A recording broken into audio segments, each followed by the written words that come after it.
Walang gana akong kumakain sa hapagkainan ng first day of school. Nakaligtas lang ako sa unang pagkikita namin ni Hector, pero alam kong marami pang susunod. Ngayon pang alam kong isang school lang ang papasokan namin. Nakapangalong baba ako habang tinutusok sa tinidor ang hotdog nang bumalandra sa harap ko ang kapatid kong sa wakas ay college na. Nakatapis lang siya at basang-basa pa ang kanyang buhok. Tumigil siya sa hapag para dumungo sa mga papel na nakakalat at mga newspaper na binasa ni Teddy noong isang araw. Titulo, dinampot iyon ni Craig at tinaas. Suminghap ako at tiningnan siya. Bahay ba natin to? Tanong niya. Nanliit ang mga mata ko. Paano mo naman nalaman? Anyway, akin na yan. Ating, bahay natin to. Nasa iyo ulit. Nakuha mo, nabili mo. Halos isigaw iyon ni Craig. Nakuha ko rin galing sa kanya ang titulo. Tumango na lang ako at nagkibit balikat. Binili ng hayop na Hector. Utas ko. What? Tumawa siya. Umiling na lang ako kasi humagalpak siya sa tawa. True love na yan. 5 million para sa'yo. Damn, I won't even pay a piso for you. Panonoya niya. Che, tumigil ka ah. Di seryoso. Alam kong mayaman sila pero kay laking pera ng 5 milyon. Kahit sila ay mamahalan doon para lang ipangalan sa'yo. Nagkabalikan na kayo? Inangat ko ang paningin ko galing sa hotdog patungo kay Craig na nakangisi pa rin. Hindi, binigay niya eh. Di kinuha ko, walang kapalit. That's what he gets. Ngumuso si Craig. Tumayo ako at kinuha ang tuwalya para makaligo na. Pag sinabi kong revenge, revenge talaga. Gagapang si Hector at sa huli hindi siya makakabalik sa akin. Tandaan mo yan, Dila Merced. Humahakbang pa lang ako papasok sa school ay may bumangga na sa aking kaibigan ko. Pinagyayakap na nila ako at pinaulanan ng mga tanong. Totoo pala talagang nandito ka na. My gosh, sis ka. Ngumisi ako. Patingin ang skid mo. Kinuha ko ang skid ko at binigay sa mga kaibigan ko noong high school. Classmate tayo sa first period. Wow! Niyugyug ako ni Queenie. Pero yun lang yata.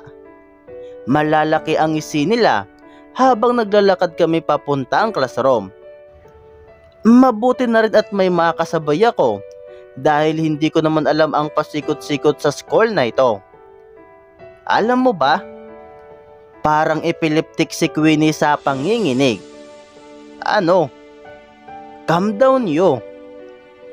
Dami nating gwapong classmate. Nanginig na naman siya.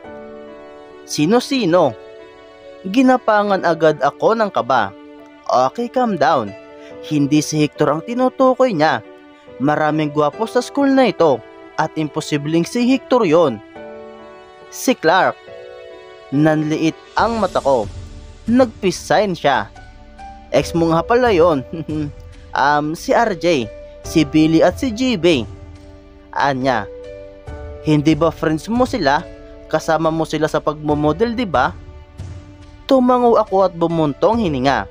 Sabi na hindi si Hector. Oo, pakilala kita. Ngumisi ako. Halos sakalin niya ako sa sobrang kilig. Habang ginagawa niya iyon, ay nakita ko ang mga namimilog na mata ng mga babae sa paligid. Tinaas ko ang kilay ko. Bakit?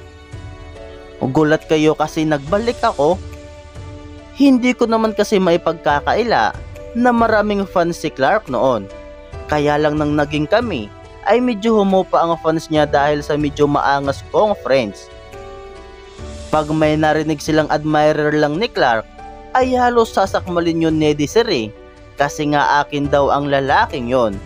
Pero kalaunan ay narealize kong hindi ako ang tinitingnan nila. Kasi walang babaeng popula ng parang kamatis ang mukha sa pagtingin sa akin. Walang babae ang magtatalon at tumitili pag nakikita ako. Oo, may magbubulong-bulungan pero walang mangingisay sa kilig. At ito pa, sigaw ni Queenie.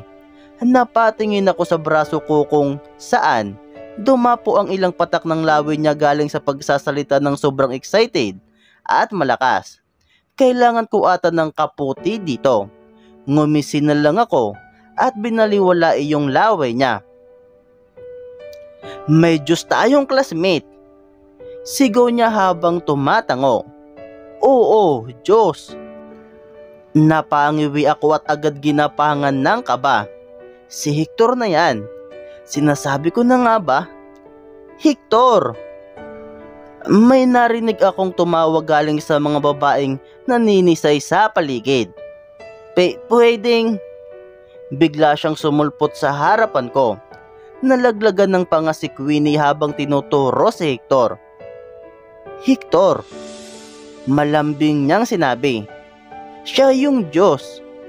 Tumango-tango si Queenie sa akin na parang di ko alam na si Hector ang tinutukoy niya. Ha? Galit kong baling kay Hector. Ako na ang magdadala ng bag mo. Utos niya. What? Tumadyak-tadyak si Queenie at binalisa na siya sa sinabi ni Hector. Huyo po. Tinaas ko ang kilay ko. Sorry pero I don't talk to strangers. Tsaka may kamay naman ako. Kaya ko ang bag ko. Napalunok si Hector sa sinabi ko. Chiska? Pinanlakihan ng mata si Queenie habang ina-eye to eye contact ako. Para bang pinipilit niya akong hayaan si Hector sa gusto niyang gawin. Ngumisi ako at tiningnan mabuti si Hector. Okay, di kita kilala. Okay, sorry. Ako na ang magdadala. Di kita kilala. Sigaw ko. Napatingin ang mga tao sa paligid. Alam kong hindi ito kapanipaniwala. Imposibleng hindi ko siya kilala pagkat siya na mismo ang lumapit.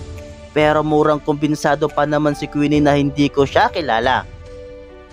Si Hector de la Merced yan. Singit ni Queenie. So what if he is Hector de la Merced? This isn't Alegria. I'm Chiska Alde. Pero hindi talaga kilala. Sorry. Halika na, Queenie. Parang nag-ugat ang paa ni Queenie doon sa kinatatayuan niya. Kaya malakas ang paghigit ko sa kanya. Napamura pa siya nang iwanan namin si Hector sa kinatatayuan niya. Hay nako. Anya habang papasok sa classroom. Nakita ko ang mga kaklase ko. Tama siya.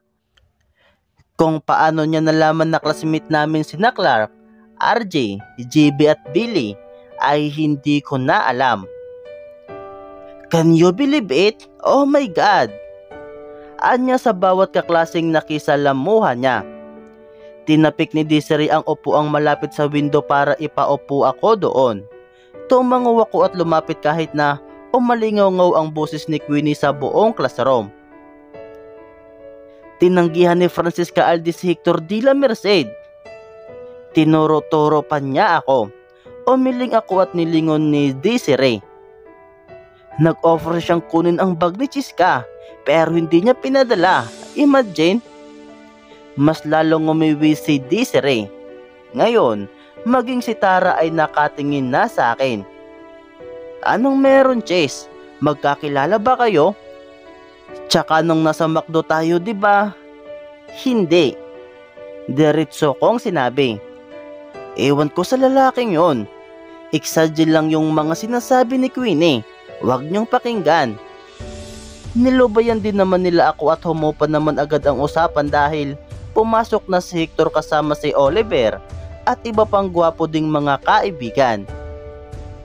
Ayan, first day puro gwapo ang nakikita mo. Malinamnam. Tumatawang sambit ni Tara. Hindi ko na sila nilingon. Bahala na kayo dyan kung sino-sinong mga gwapo ang pinupuri nyo. Pumunta ako dito para mag-aral, para makaahon sa kahirapan. Dahil first day of school, wala pang professor. Ganun pala talaga yun sa college. Kasi nung nasa Alegria Community College pa ako, ganun din naman ang nangyari. Lumingon ako sa likod nang may narinig akong tumatawag sa akin. Maingay ang classroom kasi mukhang magkakakilala na silang lahat. Panay ang talakan. Cuts up dito, cuts up doon. Nakangisi si RJ nang kinawayan ako. Mamaya daw sabi ni Kira. Anya, ha? Nung una ay hindi ko na-gets. Yung sa ramp kasi yung offer this coming Saturday. Game ka? Mamaya ang fitting. Saan? O sige. Sabi ko. Tumango si RJ at nginitian ako. Habang nag-uusap kami, ay nakita kong nakatitig ng seryoso si Clark sa akin. Tinaas ko ang kilay ko at binalingan ulit si RJ na ngayon ay biglang may kumausap. Anong pinag-uusapan nyo? Singit ni Hector. Yung ano lang pare, ramp. Nanliit ang mata ni RJ. Di ba nag-offer din si Kira sa'yo? Sinong Kira? Nalilitong tanong ni Hector. Yung bading na agent kasi parang may na-realize si RJ. Pumalakpak pa siya nang tiningnan ako. Hindi ka nga pala sa Maynila nag-high school, di ba? Ito kasing si Chiska, model noon pa. Sikat yan dito. Daming gig. Kaya ayon, babalik siya ngayon. Nilingon ako ni Hector. Nakita kong nag-igting ang bagang niya sa narinig. Tinaas ko ang kilay ko at nginitian siya. Kinis niyan eh. Kumindat si RJ sa akin. Talaga? Nakita mo? Tumaas ang kilay ni Hector at parang ilang sandali na lang ay kikwilyuhan niya na si RJ. Tangina, ayan na naman siya. Medyo nalito si RJ sa sarcasm ni Hector. Nasa mga magazines at print ads siya noon. Humalukip-kip si Hector. Talaga? Tinitigan niya ako ng matalim. Paki mo, may ditsister ka pang nalalaman. Hindi ako sa'yo kaya wag kang umasta na teritoryo mo ako. Ngumisi ako kay RJ. Nag-19 na ako last April 1 RJ. Nagbabalak akong pumasok sa FHM. Yun ay kung pwede. Humalakhak ako. Pumula ang pisngi ni Hector at halos makita kong umusok ang ilong niya sa galit. Huwag kang magkakamali, Francisca! Sigaw niya. Natahimik ang buong klase sa sigaw niya. Kinagat ko ang labi ko habang isa-isang nakikita ang mga kaklase kong bumabaling sa akin. Tinitigan ko siyang mabuti. Puno ng galit at pagkamuhi. Naiirita ako. Ayokong malaman ng lahat na may ugnayan kami. Gusto kong tratuhin siyang stranger. I wanna be harsh on him. At isa ang hindi pagkilala sa kanya ang una kong step. Kinagat niya ang labi niya at yumuko. Lumunok siya, tumayo at nag-walk out. Anong sinabi ni Hector? Tanong ni Desiree. Kumalabog ang puso ko. Hindi ko alam. Nilingon ko ang nagkibit balikat na si RJ. Ewan ko. Ilang sandali ay bumalik ang pag-uusap ng mga tao doon. Pero kahit anong gawin ko, hindi ko na kayang tumungangan na lang at magkunwaring wala. Excuse me lang. Sabi ko. Oy, aalis na rin kami. Wala talaga atang prof. Sabi ni Desiree. Mamaya na. Mag-CR lang ako. Dito lang muna kayo. Sabi ko at iniwan agad sila. Kitang-kita ko ang nakadikwatrong pag-upo ni Janine sa gilid kahit naka-mini-skirt siya. Makati. Hindi ko sila basta-bastang iniwan. Inapakan ko pa ang paa ni Janine at nginitian siya ng nagreklamo. Sorry, akala ko sahig. At mabilis umalis para hanapin si Hector. Yes, hindi lang si Hector ang kakawawain ko. Sa pagbabalik ko, lahat ng may atraso sa akin ay damay. Hector! Sigaw ko nang nakita ko siyang tulala habang tinitingnan ang soccer field sa koridor. Nakahawak siya sa metal bars ng building. Nilingon niya ako pero ibinalik niya rin ang tingin sa soccer field. Ayaw kong may makaalam ng tungkol sa atin. Ayaw kong malaman nila na magkakilala man lang tayo. Humalukip-kip ako. Bakit? Kasi, pas ka na rin naman. Hindi na importante. Bumaling siya sa akin. Nakita ko ang malulungkot niyang mga mata. Alam kong nasabi ko na noon na sobrang gwapo niya pag naiirita at galit. Pero ngayon, ito na yata talaga ang pinakasukdulan. There is something about his sad face. It breaks my heart. Umihip ang hangin. Ginulo niya ang buhok niya at humarap siya sa akin. Kung past na ako at di na importante, dapat malaya mo na akong kinikwento sa ibang tao kasi hindi ka na nasasaktan. Hindi kita ikikwento kasi di ka naman importante. Tinalikuran ko siya pero bago pa ako tumuloy ay hinila niya ang braso ko. Pumiglas ako pero malakas ang pagkakahila niya. I know what you want. You want revenge. You want to warchis ka. Anya. Then, matari ko siyang tinitigan pabalik. Kung ang armas mo ay galit, ang armas ko naman ay pagmamahal. War is over, Chase. Panalo ka na. Kasi di na ako lalaban. Bibigay ako sa'yo. Binawi ko ang braso ko. War is still on, Hector. Saka na ito matatapos kung lulubayan mo na ako. And besides, ngumisi ako. Hindi ako matitinag sa pagmamahal mong walang kwenta. Sobrang babaw at nakakapandiri. Anong klaseng pagmamahal yan? Yan lang ba ang kaya mo? Matatawa na ba ako, Tila Merced? Lumaki ang ngisi ko nang nakita ko ang nag-aalab na galit sa mata niya. Galit siya at naiiyak at the same time. Umiling ako at tumawa. Nakakaawa naman ang babaeng tatanggap ng pagmamahal mo.